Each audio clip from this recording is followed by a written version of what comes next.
The Thermaltake Tough Power Grand RGB power supplies ship 80 plus gold rated with a fully modular design, 0 RPM mode, and a quiet RGB fan that syncs with compatible motherboards and devices. Take your power delivery to the next level with the Tough Power Grand Series. You can click the link below for more info. All right, people, we're doing a Q&A today, quick and dirty. I asked you guys to ask me pretty much anything about anything under the sun, which sounds like a terrible idea, but you guys actually fired back with some pretty good questions, so I'm gonna read them off and answer them as honestly as I can, because that's how a Q&A works. Starting with Angry Batman 2016, what's your favorite game console of all time? I gotta say, Nintendo GameCube. It's the only console I ever woke up at the crack of dawn for and waited in front of a GameStop for like 2 hours for the doors to open just so I could secure one of those precious units. And then I got home and played the crap out of it for like 5 years after that. Some of my favorite games also have launched on the GameCube. Super Smash Bros. Melee, oh, amazing, amazing, amazing. Resident Evil 4, even though it was technically also on PlayStation at the time, doesn't matter. The GameCube version was better, fanboy logic. Time Splitters 2, I sunk so many hours into that game. Mario Kart Double Dash with the homies, the list goes on really. And the GameCube controller is still one of my favorite controllers that ever came with a console. Ever. It's so ergonomic, at least for me. And just to be clear, I owned pretty much every other major console to ever be released in that era, and I played the crap out of those too. But for whatever reason, the Nintendo GameCube will always have that special place in my heart. Coalition Gaming writes, your channel has grown tremendously, but you still keep your team quite small. I'm sure you have your reasons, but do you see yourself wanting to hire, maybe part-time, a person to help build, benchmark, research, review, or co-host, etc.? This is a great question that I ask myself all the time, and there are definitely pros and cons to having a bigger or smaller team.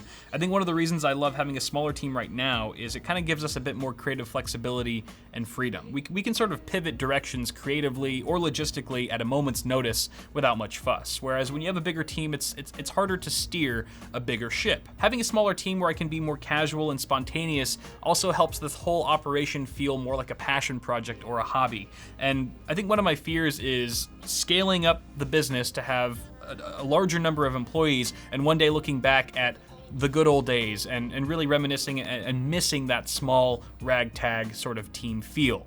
At the same time, having a bigger crew opens up a lot of doors for content creation. I don't think I'd ever be able to shoot a single episode of Stack Attack if it weren't for Chris, running around with a camera shooting both Wifey Sauce and I's reactions and that sort of thing. On top of that, growing an actual company gives you a safety net. And to paraphrase Linus in one of his older videos, he was saying that if anything were to ever happen to him, God forbid he ever died or got seriously injured, knock on wood, that his channel would still go on and live on without him because of the staff that he's curated over the years. And that thought is something I think about more and more as the channel progresses, as I get older.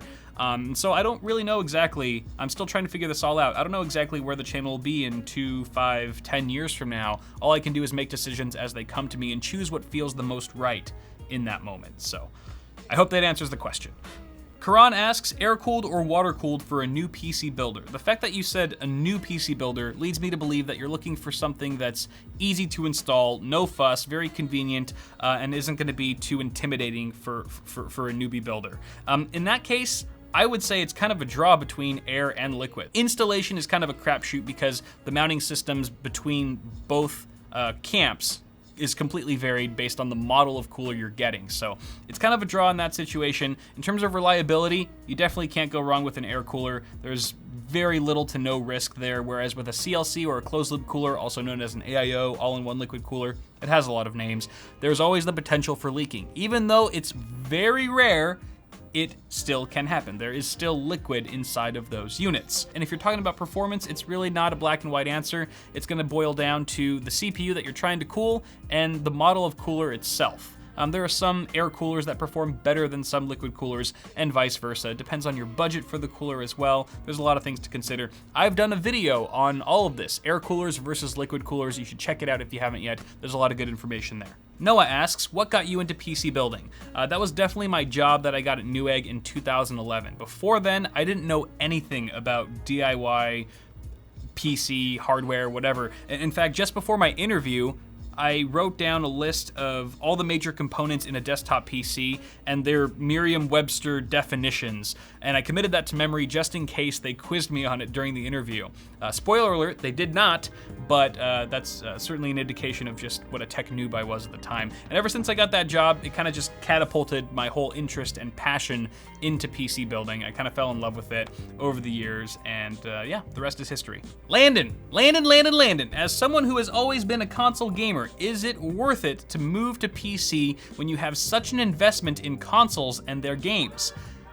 My question to you, Landon, is why not both? It's not like if you build a gaming PC and buy a bunch of Steam games that all of your consoles and console games are gonna go away. You can still play those and still have friends that only play on console that you can connect with and stuff.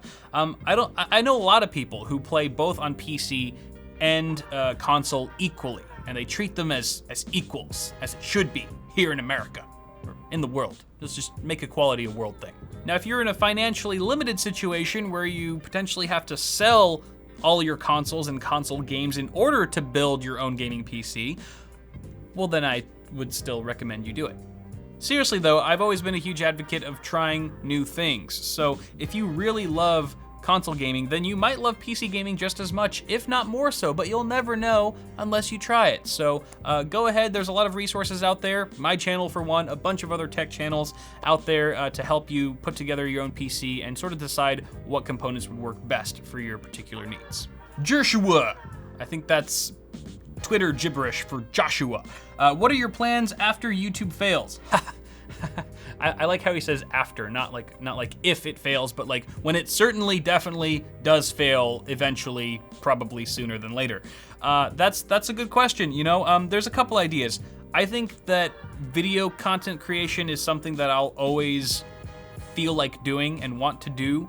So I think even if YouTube went down, I would find either a different site that, you know, was gaining popularity to post content to, or just start building out my own site and directing, you know, my traffic there. I also wouldn't be opposed to giving Twitch a shot.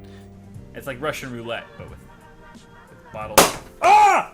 You know, becoming a partner and streaming full-time or much more regularly than I do now. I think I could make that work if I didn't have YouTube to worry about and I had all my time to invest in something new. I think that'd be a lot of fun. Ah! Peta asks, considering to buy a GTX 1080 to upgrade, currently running a GTX 1060 6GB card, will my Ryzen 7 1700 running at 4.1 GHz be a bottleneck for the GTX 1080? No. The Ryzen 7 1700 can definitely hold its own. Even with the GTX 1080, you're probably gonna see 98 to 100% GPU utilization with that combo. It shouldn't give you any issues. Now, there are faster gaming CPUs than the Ryzen 1700. For example, if you popped in an i7 8700K with that GTX 1080, you'll probably see higher gaming performance most of the time, but that's not because your GPU is being bottlenecked any less, but rather you're just gaming with a faster gaming CPU. So I think you're golden here. This configuration is going to be a match made in heaven. You're going to see much higher frame rates than with your GTX 1060. Go for it and go nuts. Daniel, what are the monitors in the background of your videos? Good question. Those are Asus ROG PG348Qs. They are 34 inches, curved, ultra-wide, 21:9, 100 Hz, 3440 by 1440 IPS displays. Did I get all that? I think I did, holy crap. G-Sync, I forgot G-Sync. Damn it, terrible answer. Ethan asks, do you have a crush on Paul? No, Ethan, I do not. Why, did he say he has a crush on me? Marty B, what is the best budget editing CPU? Now, well, excuse me, got the burps, just had lunch. While I would have to actually do some scientific testing to determine which CPU is the absolute best for this particular need, I can give you a recommendation right off the bat. It's actually one of the chips we mentioned earlier in this video. The Ryzen 7 1700 is a great candidate here.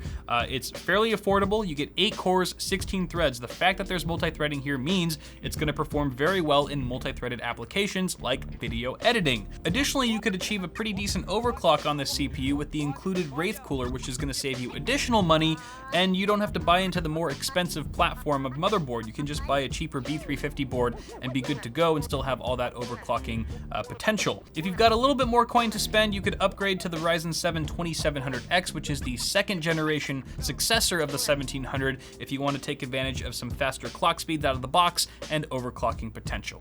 BJ Birtle, what is your eye color? Well, BJ, my eye color is RGB. It's just out of those 16.8 million colors, brown is my favorite. Alex asks, why is my dad not back from the gas station? Well, if I had to guess, I'll show myself out. And those are all the questions for today. So thank you guys so much for sending those in. This was a lot of fun. If you have any other questions that you'd like to put in the comments, maybe I'll go in there a little bit later when I have some free time and answer a couple of them. Yeah, this was awesome. Thank you guys so much for tuning in. Toss a like on the video if you enjoyed it. It helps me a lot. And there's a lot more content on the way. So get subscribed to the channel if you haven't yet. You can also check me out on FLOATPLANE if you want to watch my videos a week early without ads for $3 a month. I'll put a link for that in the video description. Till next time, guys, thanks for tuning in. Have a good one, and I'll see y'all in the next video.